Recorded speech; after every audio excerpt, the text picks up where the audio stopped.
Hello everyone and welcome to the new library. Today's video I want to talk about my reading journal. I started this in November of 2023 and finished it in April 2026. Yep, April 23rd, 2026. And over that course I read 218 books. I want to talk about some of my favorites of the first time reads in there. And I actually recorded an hour of this video before and couldn't get the footage from my phone to my computer. So I'm going to do short little clips this time, I think.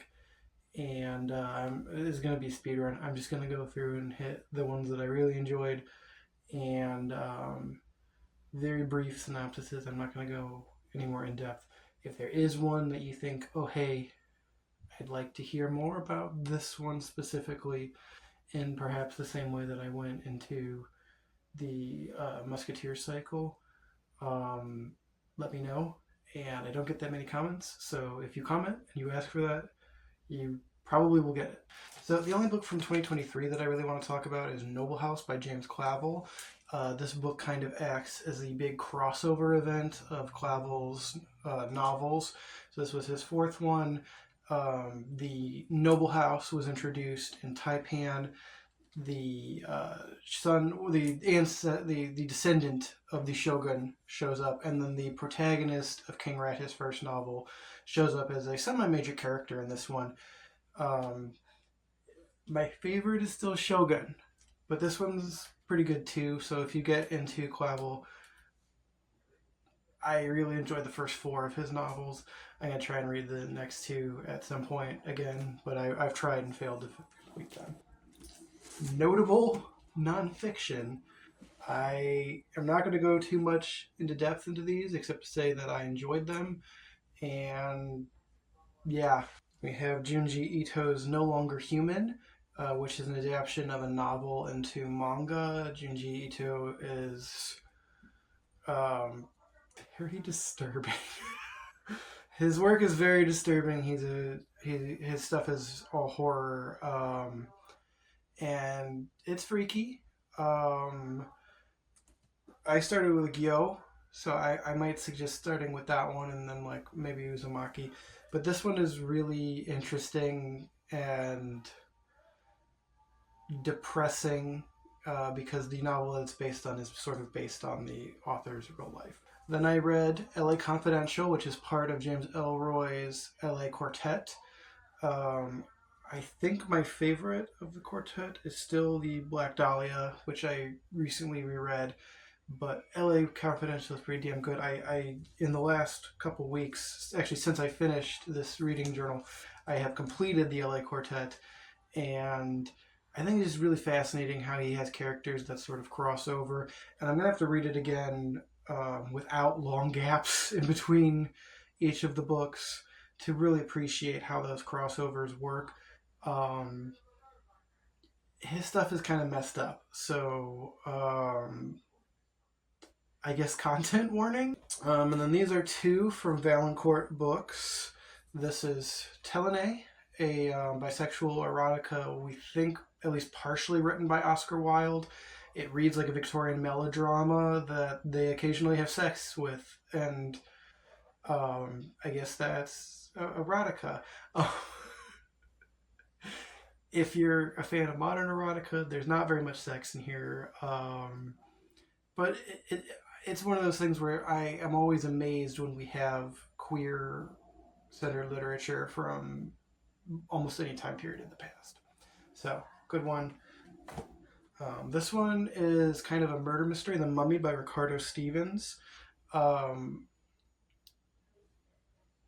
It's very interesting because it kind of feels like sort of a Sherlock Holmes-y sort of mystery. There is no Sherlock Holmes like detective sort of character, but the mystery itself just sort of feels like that sort of style. So if you're a fan of Sherlock Holmes or detective stories from that era, like I would recommend this one.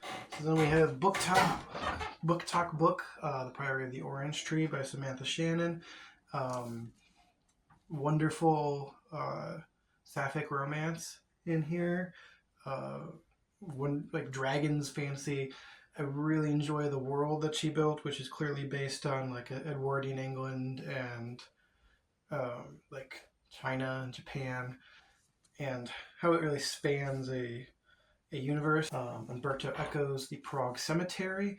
This one was really hard for me to get into. This was the third time attempting it that I actually finished it, and it's very disturbing. The main character is very prejudiced, and so he goes on rambles quite a bit. It's a very interesting puzzle, though, trying to figure out what is going on in the book. Like, literally, there's a timeline in the back to try and explain to you what is going on, to like give you some sort of context. But when I finally figured out what was going on in the book, I was honestly shocked at its brilliance and how it examines hate as a concept, and the way that it is born and grows. So fascinating book. Really enjoyed it. Tough read though. Pillars of the Earth by Ken Follett. I was reading this at like the same time as The Prague Cemetery, and it was really good because, you know, obviously Prague Cemetery is a much smaller book. This one is a lot heftier, but this one's a very easy read, and you fall in love with the characters. The book the plot of the book surrounds the building of a cathedral, and everybody's very relatable, except for the villains, of course. And it's just really nice seeing and heartwarming seeing how everybody kind of helps each other, and you know, even life is really hard. They're doing their best, and just seeing how time moves, and it's just a really good book. It's very moving. I really fell in love with the characters very quickly, and it's a really enjoyable read. Then I read the back half of Clive Barker's Books of Blood volumes. So this is the volumes 4 through 6 compendium. You know, I love a lot of the stories in here. The first 3 volumes, I had a lot of stories that really disturbed me, and I didn't have that same reaction to the back half ones. But there's one in here, I think it's the first story in here, The Body Politic, in which the hands of a man rebel against him. That story is just so funny. And so I don't know. It was a great full circle moment for me because I read the first half when I first moved to LA, and I was on my own for the first time, and so I read them and I got so scared. And then I read these and I was like, oh, these aren't scary. So I just thought that was kind of fun. And then I want to mention Lasher by Anne Rice, which is the second half of The Witching Hour, essentially. It completes the story in my mind. I tried to read Taltos? Is that the third one? I think that is. Anyway, that one seemed completely unnecessary, and so I stopped reading it and was like, okay, yeah, I'm good. But The Witching Hour and Lasher, really great together, complete story, and I thought that was really brilliant. I do think I preferred The Witching Hour, but Lasher does complete the story in a very satisfying way. Then I read Blood Meridian and The Crossing by Cormac McCarthy, both of which I thought were really excellent. I cannot fully endorse you reading Cormac McCarthy because I have since learned more about Cormac McCarthy, and so Google that and figure out if you want to endorse him. Maybe pick up his stuff from a used shop. He is dead, so I mean, you know, it's not like he's actively harming anybody anymore. But I do really enjoy his writing style, and oh my god, is Blood Meridian bleak. They're both really kind of brutal westerns, but Blood Meridian in particular feels like western horror.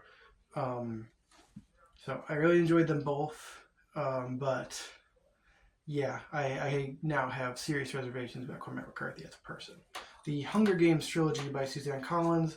I really slept on these. I really enjoyed them. They were very good. I do have some I do have some minor quibbles about plot points in Mockingjay, but overall, still a really good series, and I had a blast. And now I feel like I gotta see the movies. Mrs. Dalloway by Virginia Woolf. This is the first Virginia Woolf novel that I've read.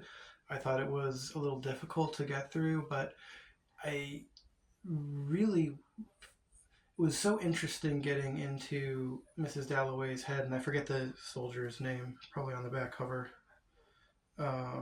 Septimus Warren Smith. Yeah, I thought they were both really interesting characters, and I very much enjoyed them.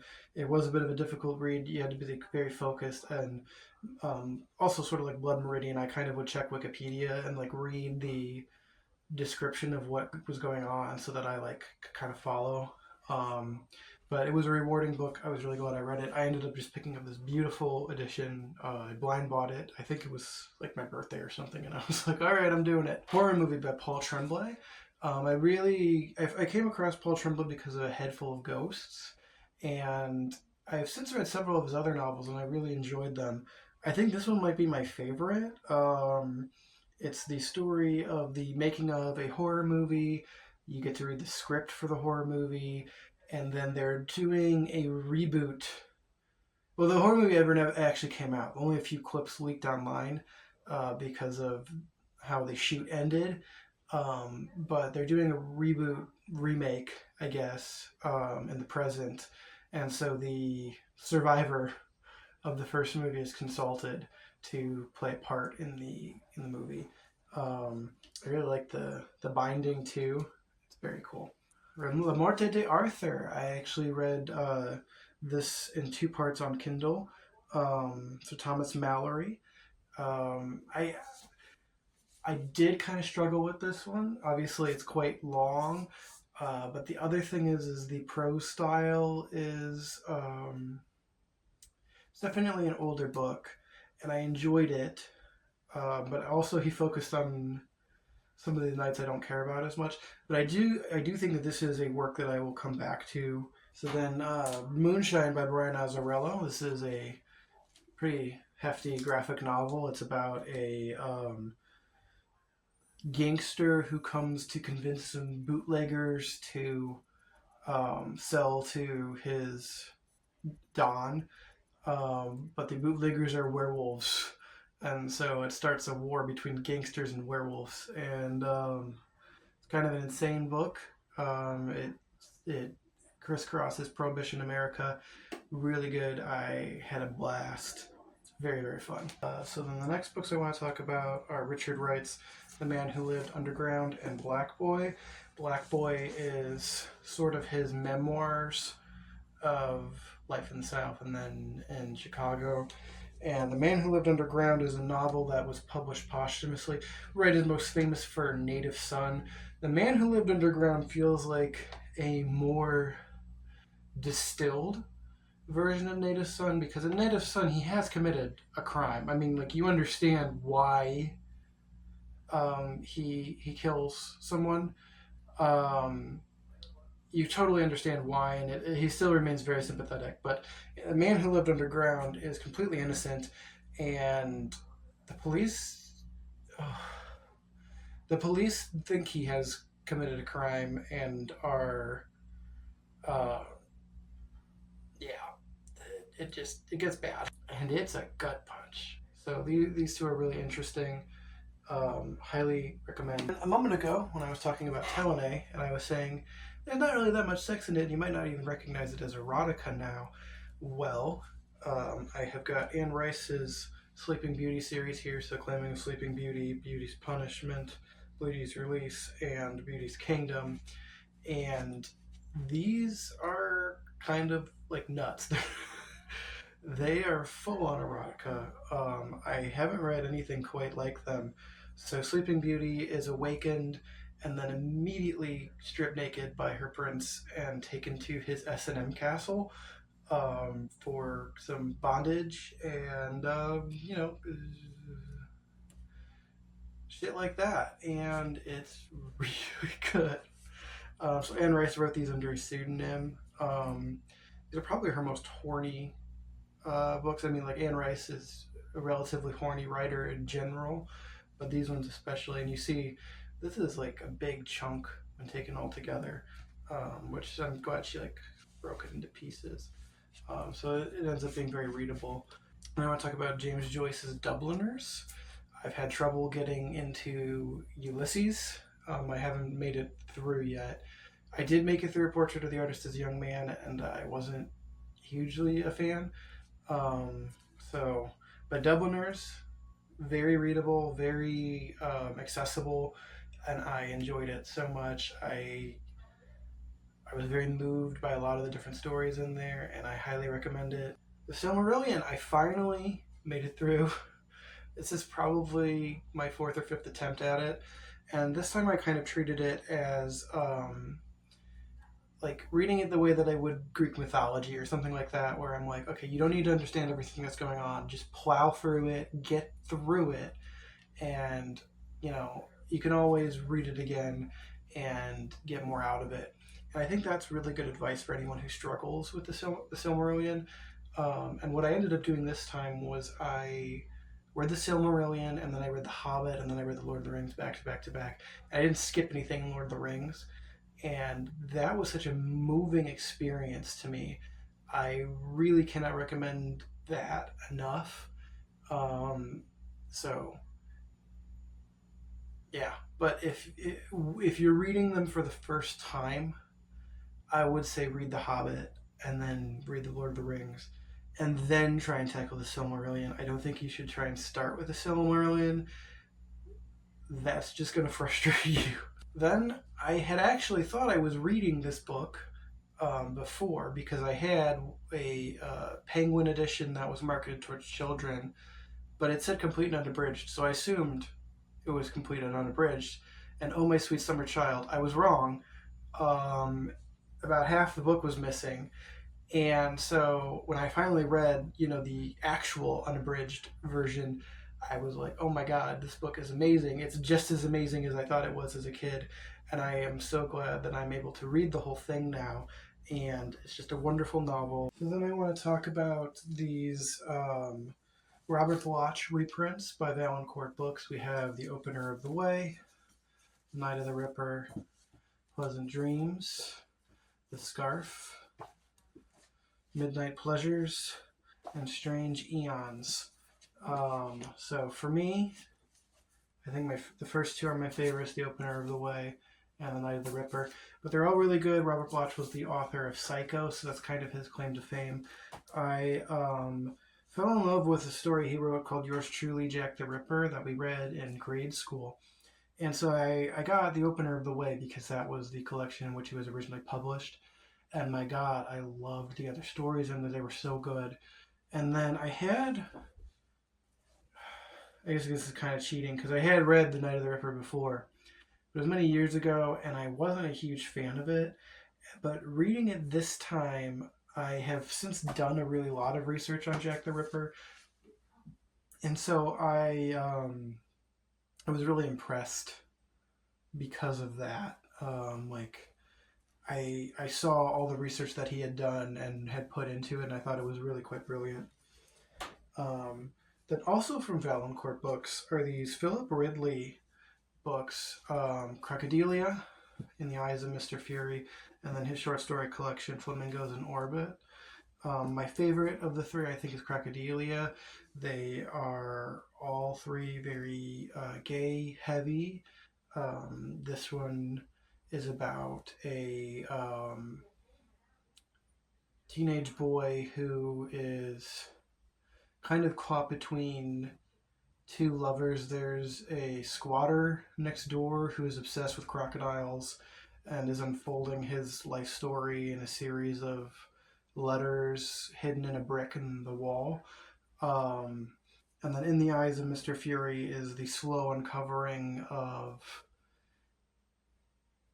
the story of the son uncovering the story of his parents and a neighbor, um, and how their lives were intertwined and ultimately headed for destruction. Then I got really into these Universal Monster Image comics. So they did Dracula, The Creature from the Black Lagoon Lives, Frankenstein, The Mummy, and then Invisible Man actually came out after I did this reading journal, but I have read it. They're all pretty short. And they're just phenomenal. I love these. These are so fun. If you're a fan of the Universal Monsters, I highly recommend them. Far and away my favorite of the bunch is The Mummy. I just think this one is so brilliant. It primarily focuses on Helen. It is Helen, right? Yeah, Helen. And, her psychic connection with an ox and a moon, and remembering her love for Imhotep in a past life and being torn by, her memory of this man, and then now the monster that he has become. Then there is The Listener by Algernon Blackwood. I had already read The Empty House, but it was nice to reread it. I was really happy to get a physical copy because I'd always read it on Kindle. So this, I love Algernon Blackwood. I think he's a really good ghost story writer. The Empty House is some of my absolute favorite stories. The Listener, the first three are really good too. I think that if you are a fan of the classic ghost story, I think that this collection that comes with The Empty House and The Listener would be a really good investment. Keeping His Promise is one of my all-time favorite stories, ghost stories. Haunted Island as well. But the entire The Empty House is a really fantastic collection. The Listener is also very, very good. And I've talked about these at some length, so I'm not going to get too much into it. But I read the Visconti Braglione in full for the first time in the new translation by Lawrence Ellsworth, and phenomenal ending to the Musketeers cycle. So then now I want to talk about Agatha Christie and Elusive Woman by Lucy Wolseley. She ended up doing a mini-series that aired on WTTW, and obviously they were hurting last year with cuts from the Trump administration. So I ended up buying this from them along with a puzzle of Agatha Christie. And I'm usually not moved by biographies. I mean, because, I don't know. It's just I guess you would want a biography to really move you the way that a long novel about somebody's life would, but I usually don't feel that to be the case. But I was very moved several times throughout this one in particular, and when Agatha dies at the end, I was upset, and I wasn't expecting that. I really enjoyed this one. I would highly recommend this if you're a fan of her work.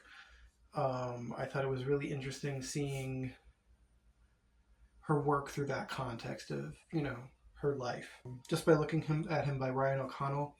This one was really fun because it's gay and it has disability representation. So the main character is based on, well, I can't say how much. I mean, it's a novel, but both the author and the main character have cerebral palsy. And so this book is kind of about living in LA, writing for, I forget if he writes, yeah, he's a TV writer, that's what I thought. So he's writing for television and becomes entranced with a prostitute, as one does. This one, Ring Shout by P. Djala Clark.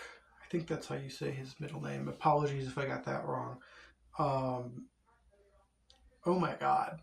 This one's a very quick read. It's quite short. I actually checked it out from the library and then I ended up buying it because I really enjoyed it so much. and it's just so batshit insane. So the premise is that the release of the film Birth of a Nation causes um, these demonic Ku Kluxes to come into our dimension, which are different than just clan members, but they look like vampiric, like they have the hood like that. And so the main characters are banding together to kill the Ku Kluxes, and they're constantly under attack. It is incredible, like historical fantasy. Um, really interesting. I've never read anything quite like it. Um, and the last two from Valancourt are both they're both spooky ghost stories from I think they're both from the 70s, right? Elementals is 81.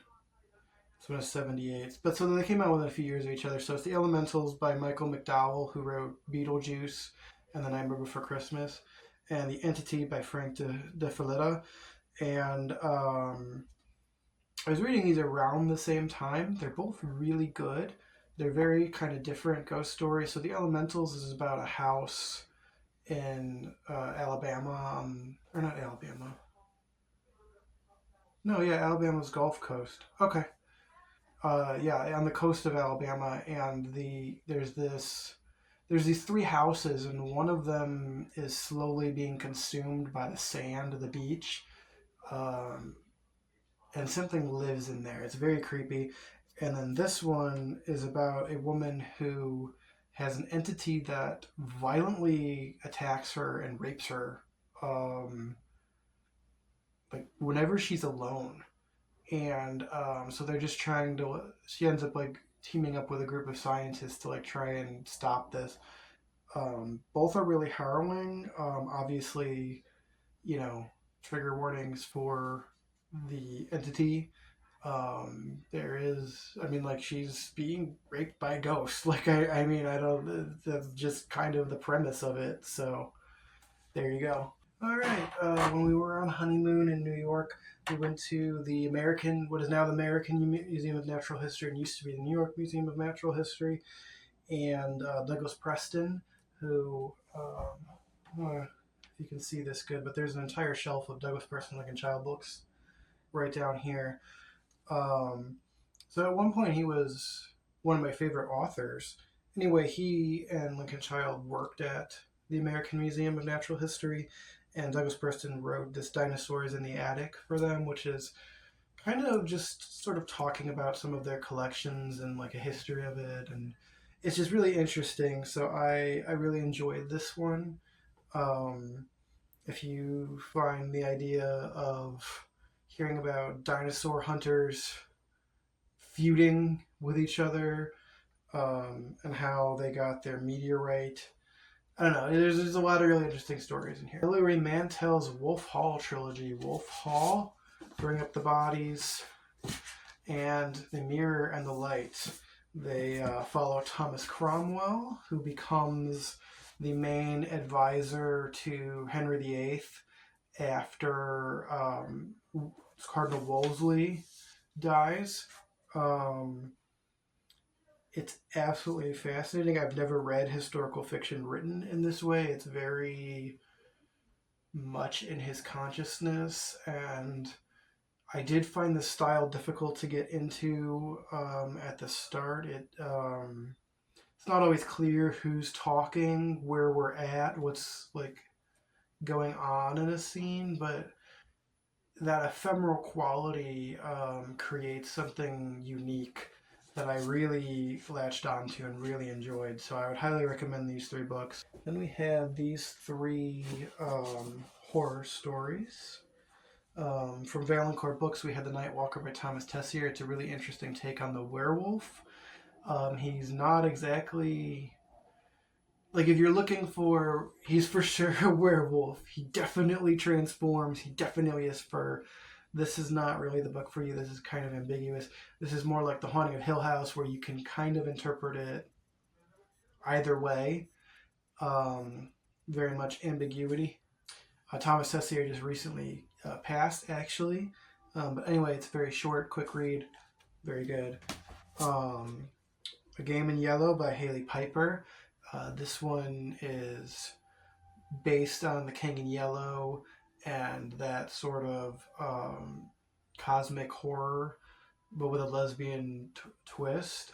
They're very into bondage, and they start reading pages from the King in Yellow play in order to get high off of it, and it causes like all kinds of problems in their life. But it's really good.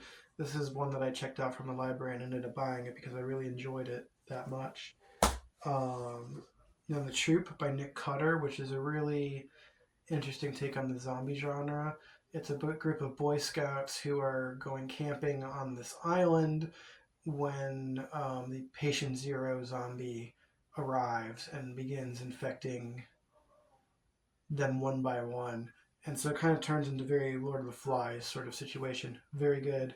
Really enjoyed it. Highly recommend. And we've got Kubrick Inside a Film Artist's Maze by Thomas Allen Nelson. My friend Dan got this for me.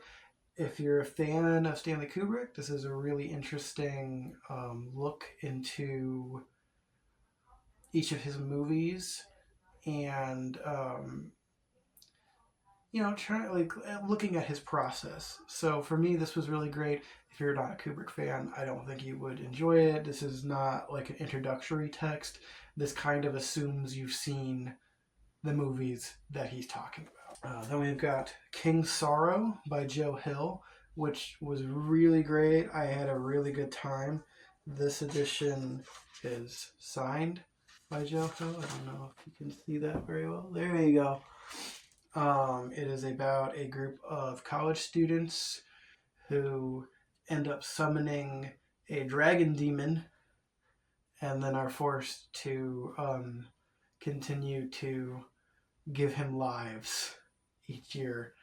And so it kind of just follows them over the course of time. So then we have Wicked, The Life and Times of the Wicked Witch of the West by Gregory Maguire. This is the basis for the Broadway play musical.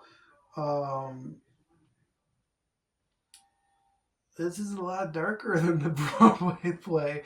It's also a far more interesting work to my mind.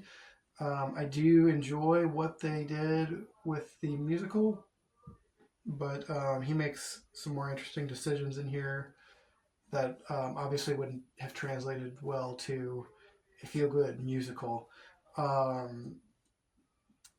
It fits in very well with the established mythology of the Wizard of Oz, at least for me, who is someone who has only read the Wonderful Wizard of Oz. I have not read Baum's other Oz books, so who knows? Maybe if you have read all of them, you're like, this contradicts this thing and that thing. But for me, it's like, okay, yeah, this works pretty well. And I thought it was really interesting, and I enjoyed it. Daughter of Dr. Moreau by Sylvia Moreno Garcia. I thought this was an interesting take on the island of Dr. Moreau. I saw the major plot twist coming from a mile away, but I mean, that's also because I've seen Island of Lost Souls, which is also a very clear inspiration for this one, which is an adaptation of The Island of Dr. Moreau from the 30s. And is also a fantastic film. I highly recommend that film. Sylvia Moreno Garcia also wrote Mexican Gothic. And I gotta say, I've read a few of her other books, and I wasn't as impressed with them. But Mexican Gothic and The Island of Dr. Moreau are both really good. So these are, I think, so far the only two that I'm going to be keeping.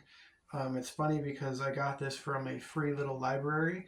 I had previously paid full price for Silver Nitrate, and I didn't like it, so I put it in one of the free little libraries, and then this one showed up, and I was like, well, I guess that works. Another free little library find was Magpie Murders by Anthony Horowitz. I really enjoyed The House of Silk, and then I am a big fan of the Agatha Christie's Poirot TV show, which he was a writer for. Anyway, this one is really interesting because it is about a editor who receives the manuscript of a book in a long-running classic detective story style, like a throwback sort of thing, but the last chapter is missing. and so she has to kind of hunt down the last chapter. So like half the book is the book within the book, and then half the book is about her looking for the last chapter. It's really interesting. I enjoyed it. I'm gonna pick up the sequel from the library at some point. I read Vagabond, a memoir by Tim Curry. I thought this one was really interesting, kind of going over his life and career. He does say pretty early on, I'm not going to talk about my personal life, and I sort of wish he would talk about his personal life like a little bit more, because he doesn't at all. And also, I want you to come out as bisexual. The Prophet by Kahlil Gibran. If you're a fan of The Alchemist, I think this is kind of, or just Paulo Coelho in general, I think that this is kind of a book that he's sort of inspired by. The entire book is basically just a sermon, but it is very fascinating. You can read it in a day. It's very quick. It's under 100 pages. I read Carnacki the Ghost Finder by William Hope Hodgson. The only one that I read of his books that I read in this book, other than this short story collection, was The Boats of the Glen Carrig, which was a decent one, but I don't think was his best. The House on the Borderland is really good, very weird. I think that's probably my favorite of them. It's certainly his most famous work. Not that he had that many. But if you're a fan of cosmic horror and you've already read all of Lovecraft, I would highly recommend The House on the Borderland. Carnacki Ghostfinder was really interesting because a lot of the stories ended with they're not actually being ghosts. Like, he kind of debunks it, and I thought that was sort of interesting, because you don't normally see that in ghost stories. And then some of the ghost stories get really creepy. Like, they have very inventive energy. At one point, one of the stories has a castle that has a mouth that is making wind that goes throughout the castle. It was very like, what the fuck? The Emotion Code by Dr. Bradley Nelson. Essentially, the theory that he puts forth is that there are trapped emotions in your body that can cause chronic issues and can create blockages in your life. And he has a method for removing them. They're relatively simple things. It's relatively simple doing it, involving muscle testing. So, like, the very simplest one, if you want to stand up right now, with like your legs apart, I don't want to do it because I would get out of frame, but and then if you were to say a true statement like, the sky is blue, you should feel yourself kind of go forward a little bit. And if you say an untrue statement like, the sky is green, you go back a little bit. You just kind of feel that naturally. So through muscle testing and then the use of a magnet, he describes how to clear these trapped emotions. And it seems like he was getting really good results with certain people with chronic conditions. I can't say that I've gotten like miraculous results with it, but he talks about, if you have, most people have a heart wall, and so you have to like clear the emotions that make up that heart wall. And whenever I started working on that, when I would finish, my husband would reach out to me.